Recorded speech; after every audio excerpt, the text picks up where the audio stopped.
Okay, guys, in this lecture, we'll be making a good use of pictures. All right, so I'd like you guys to pay so much rapt attention. Okay, so if there's damage in the motor cortex, it will lead to the weakness in Risorius on the contralateral side. Okay, so this is basically still talking about um, facial palsy. Okay, or lesion of the facial nerve. Okay, so let's look at the picture first, the question. So a patient has a damaged motor cortex on the right side, and he demonstrates weakness of the left risorius. Now, where is the risorius muscle found? At which quadrant of the face it is found? Okay, but at least you guys know that it was on the right side, but the left side showed the symptoms. Okay, and the risorius muscle is found what? In the lower quadrant of the face. Right. So there was weakness of the left risorius muscle, but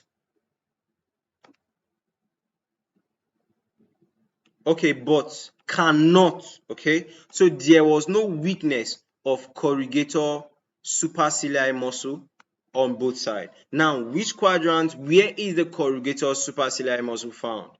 The corrugator supercilliar muscle is found in the superior quadrant of the face. Okay, so this is basically just asking you why upper motor neuron lesion will lead to weakness in the contralateral lower quadrant. Okay, but there will be no affectations in the upper quadrant. Okay, so what could be the most likely observation to this? All right, so this is basically the upper motor neuron lesion. Okay, of the upper motor neuron lesion, facial palsy, anyone. Okay, so this is an upper motor neuron lesion of the facial nerve, also known as what? Supranuclear lesion of the facial nerve. Okay, so there is no weakness in the corrugator supercilli because this part of the face receive innervation from the nuclear fibers arising from the corticonuclear fibers of both sides of the cerebral hemisphere. Now, you guys should note this. Can you see that um, this side is receiving innervation from,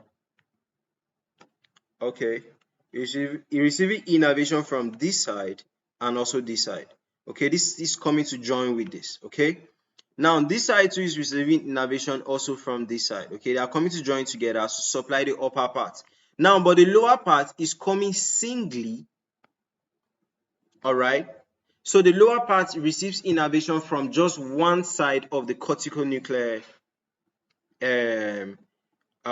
fibers of the cerebral hemisphere. Okay, while the upper part receives innervation from both sides. Okay, so if one side is lesioned, let me say the right side is lesioned, the innervation from the left side will be maintained. Okay, so that's why if you have upper motor neuron lesion, just one side, okay, the lower side of the opposite side will be affected.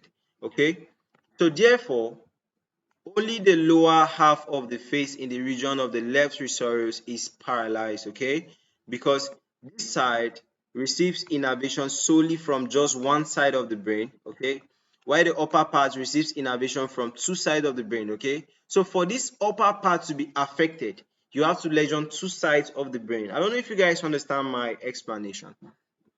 So we're ending this lecture with the picture of the motor cortex, right? So that's how it looks like.